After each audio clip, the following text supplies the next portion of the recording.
I'm Rebecca Fryer with Kingstonist News. Here's what's making headlines today, June 1st, 2022. Well, we've already had a bunch of rain so far this morning, with more on the way, according to Environment Canada, who issued a severe thunderstorm watch just before 6:30 this morning. The Weather Service says conditions are favorable for the development of severe thunderstorms, with large hail, high winds, and heavy rains this afternoon. So make sure that your sump pump is working and ready to go before you leave the house for work today, and ensure that downspouts are clear to let water run away from your house.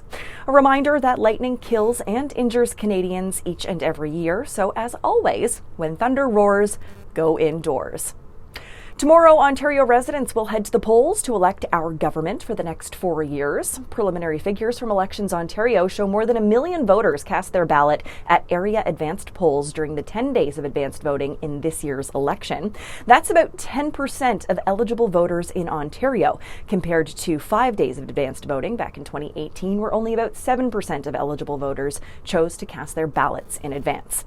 For those of you who applied to vote by mail, a reminder that your voting kit must be received by Elections Ontario by 6 o'clock tomorrow, June 2nd.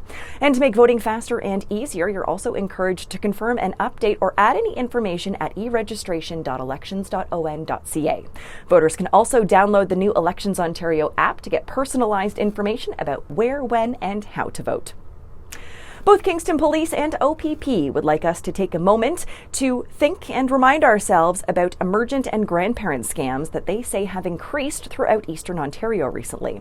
Police say the schemes involve emotional extortion, with scammers targeting vulnerable people like seniors and play upon their emotions and fear of a loved one being hurt or in trouble.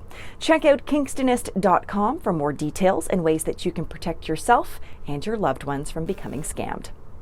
Kingston Health Sciences Centre has declared a COVID-19 outbreak on Connell 10 of their Kingston General Hospital site. They say 3 patients at the unit tested positive for COVID-19, and as such, they are still allowing essential visitors only for those with a loved one who is critically ill or nearing end of life. Lennox and Addington's County Chief Administrative Officer Brenda Orchard has been elected Treasurer of the Canadian Association of Municipal Administrations at their annual general meeting on May 31st. According to a release, Brenda has been CAO with the County of Lennox and Addington since 2017 and served as the CAMA representative for the province of Ontario for the past 4 years.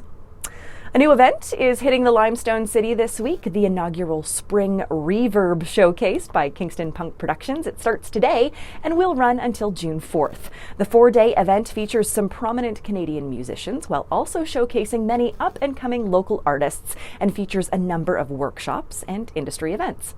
Fans will get to see artists like Pup and Tara Lightfoot featured alongside emerging artists from the Kingston region like The Wilderness and Oak Ridge Ave.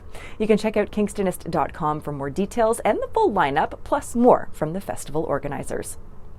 And Regi is ready to hit the stage again. After a 2-year hiatus, students at Regiopolis Notre Dame are back with Disney's High School Musical, debuting this week from June 2nd to the 4th. The cast of more than 60 students are ready to thrill audiences with the big on-stage production, their first since the pandemic halted the program back in December of 2019.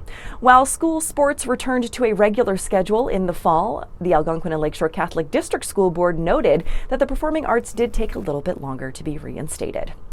And lastly, 24-year-old founder of Queen's Step Above Stigma, Ampi Tamachak, has been recognized by Ascend Canada with the Social Impact Award for her exceptional charity work. Ascend Canada is a non-for-profit that aims to enhance the presence, visibility, and influence of current and future Pan-Asian business leaders. For more on these stories and other headlines, or to submit your own news, visit Kingstonist.com and become a subscriber today. I'm Rebecca Fryer. Have a great one, Kingston.